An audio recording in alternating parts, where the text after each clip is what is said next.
Harka fuunee shamaa akkam jirtu kabajamoo dhaggeeffattootaaf daawwattoota Keelloo Miidiyaa odeeffannoon guyyaa irraa harkaa qabnu kunooti. Addi bilisummaa Oromoo waajjira isaa banatee uummata mariisisuu hin dandeenye jedhan qondaalli dhaabichaa olaanaan obbo Jabeessaa Gabbisaa. Dhimma filannoo wal qabsiisee yaada Zii Habashaa irratti laataniin qondaalli olaanaa ABO obbo Jabeessaa Gabbisaa haala ammaan filannoo akka qabeessa gaggeeffamuu akka hin dandeenye ibsan. Waggootaaf hoogganni isaa hidhaa akka ture ABO'n waajjira banachuu danqamuu isaa dubbataniiru. Uummatas mariisisuu hin dandeenyu ka jedhan qondaalli dhaabichaa kun haala akkanaa keessatti filannoo akka qabeessa gaggeessuun akka hin danda'amne himaniiru.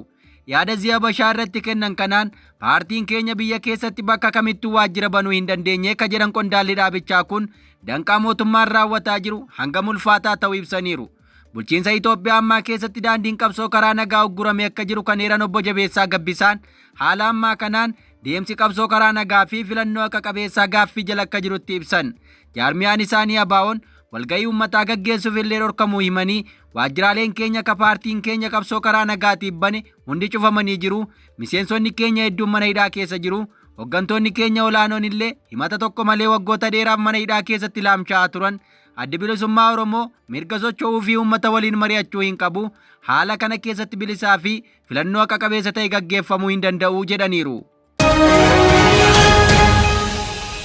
Oduu keenya itti aanuun Taayyee Danda'a ammas marroo dabalataa hidhamuun dhaga'ame. Itoophiyaa keessatti barreeffama paartilee siyaasaa qeequ akkasuma geggeessitoota siyaasaa hadheessu katabuun ka beekamu Taayyee Danda'a ammas irra deebiin hidhame. Kanaan dura maxxansa muummee ministeera Itoophiyaa Abiyyi Ahimad balaaleffatu dubarreessuun hidhamuun yeroo dheeraaf mana hidhaa turee hiikamuun isaa ni yaadatama.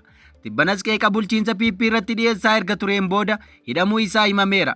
Wiixata waxabajjii 2 bara 2025 to'annoo jala kan oole obbo Taayyee Danda'a kaleessa waxabajjii 3 bara 2025 mana murtii yoo dhiyaatu otoo dhiyeessituu si qabanne kanaaf wabiin hin baatu jedhamu maatiitti himeera. Obbo Taayyeen himannaawwan ji'oota darban irratti dhiyaatanii turan 3 keessaa 2 bilisa erga jedhamanii fi mirga wabiin erga gadhiifamanii booda wiixata darbee irra deebiin to'atamuu isaanii gabaafameera. To'atamuu isaanii dura ganama ammoo abbaan alangaa oliyyannoo himatoota 2 irratti gaafate irratti murtee darbeen obbo Taayyeen himatoota irraa bilisa jedhaman akka ofirraa ittisan murteesse. Murtee kana booda wiixata waaree booda akka sa'aatii biyyaatti naannoo sa'aatii 10tti mana jireenyaa isaa irraa to'atamuu haati warraa obbo Taayyee aadde Sintaayyoo Alamaayyoo miidiyaalee mirkaneessiteetti. Obbo Taayyeen guyyaa kaleessaa osoo abukaatoo fi maatiin hin beekin mana murtii olaanoo federaalaa Ramaddii Lidataa tokkoffaa dhaddacha shororkeessummaa fi dhimmoota mootummaa ilaalutti dhiyaachuu kan himte aadde Sintaayyoon dhaddachi raawwachuu booda yeroo gabaabduuf abbaa warraa ishee dubbisuu dubbatteetti. Oduu keenya itti aanuun hooggantoonni wayyaanee daandii Tigraay gara waraanaatti geessu irraa fagaachuu qabu jechuun Saalsaayii Wayyaaneen akeekkachiise. Paartiin mormituu naannoo Tigraay keessa socho'u Saalsaayii Wayyaanee ka jedhamu hooggantoonni TPLF siyaasa Tigraayin gara waraanaatti oofu hordofuu akka hin qabne akeekkachiise.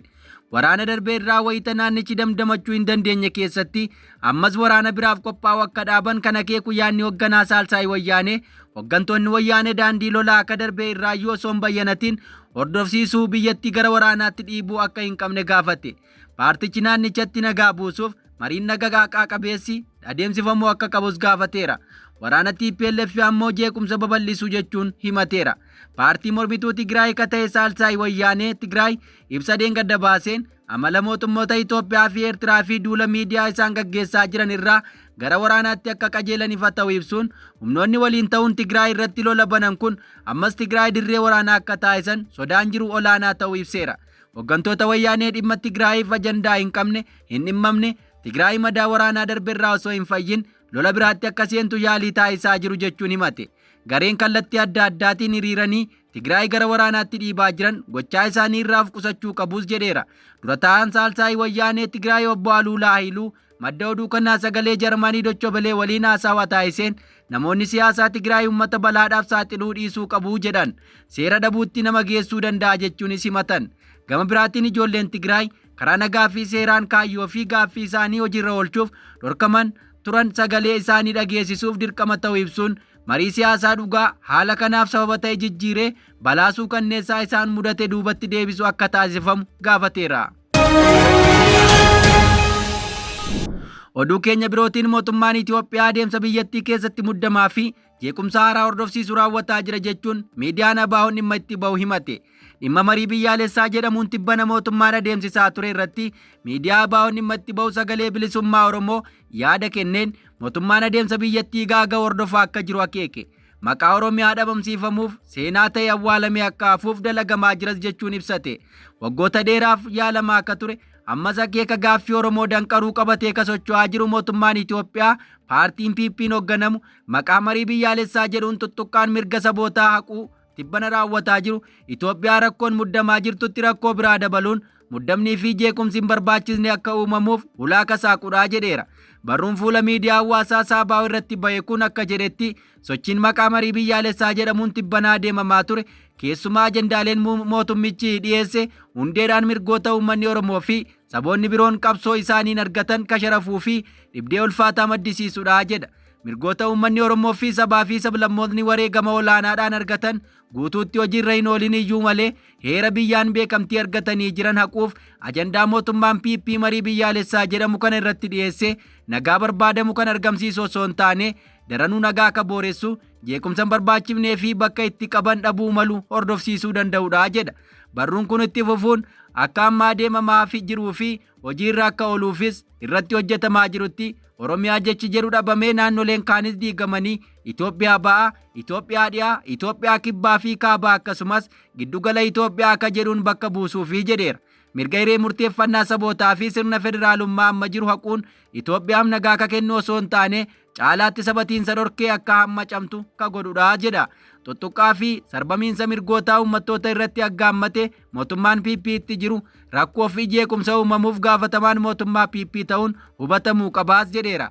Hawwii fi fedhii harcaatota leellistoota sirna duraanii deebisuu fi kanaanis isaan gammachiisee tumsa irraa horachuuf gartuun PP dabaa fi shira seenaa keessatti hin irraanfatamnee fi gaafachiisu uummata Oromoo irratti dalagaa jira jedha.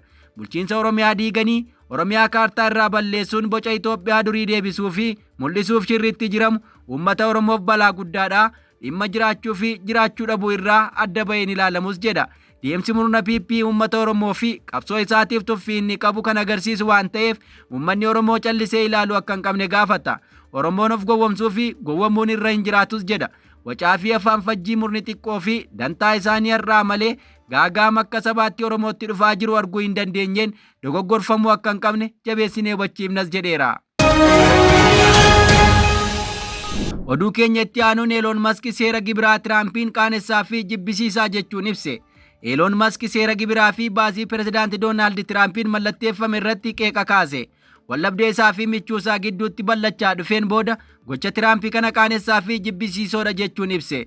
Baajenni ka gibiraa doolaara tiriliyoona hedduu akka hir'isuu fi baasii raayyaa ittisaa dabalatee mootummaan biyyattii Ameerikaan maallaqa dabalataa akka liqeeffattu ni ayyamu jedhamuun baatii darbe keessa mana maree bakka bu'oota ummataatiin karaggaasifame.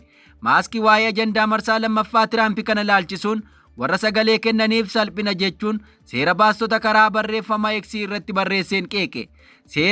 Sooressi dureessi addunyaa kana akka ta'e Maaskii garee isaa Doogee jedhamuun beekamu waliin baasii hir'isuuf guyyoota 129 erga hojjeteen booda torban darbe akkuma tasaa bulchiinsicha keessaa gadhiise. Maaskii kanaan dura erga karoorichaan abdii kutachiisaadha jechuun ibseen booda mootummaa keessaa gadhiisee ba'uu isaa hordofee Tiraampii waliin walii galtee dhabuu isaanii ifatti yaada kennuun kurka jalqabaati. Tiraampii yeroo hundaa nu waliin ta'a, karaa hundaan nu gargaara jedhanis dhalataan Afrikaa kibbaa fi biliyeenarri teeknooloojii kun yeroon isaa bulchiinsa Tiraampii keessa isaa caamsaa 31 xumurame. Bifa amma jiruun wixineen seeraa akka Tiraampii wixinee guddaa bareedaa jechuun waaman kun hanqina baajetaa kan uumu jechuunis ka garaagarummaa baasii fi mootummaa gidduu jiru bara baajetaa itti aanutti gara doolaara biliyeena 600 dabalu akka ta'e tilmaamameera. Maaskii barreeffama X irratti guyyaa kibxataa wal duraa duubaan maxxanseen labsiin baasii aarii guddaa foon booyyeetiin guutame kun hanqina baajetaa duraanuu guddaa ture gara doolaara tiriliyoona 2.5tti ol guddisuun lammiilee Ameerikaa liqaa olaanaan akka irratti fe'amu taasiseera jedhe. Maaskii kanaan dura Riippaabilikaanota ajandaa Tiraamp mormuun sagalee kennu kamiyyuu irratti maallaqaan duula filannoo akka deeggaran kadhaadataa ture amma maxxansa biraatiin akeekkachiisa siyaasaa kenneera. Egaa dhaggeeffattoota keenya odeeffannoon irra of harkaa qabnu kanan gammaa dhaggeeffattan ture qophii keenyaaf waliin turtii gaarii.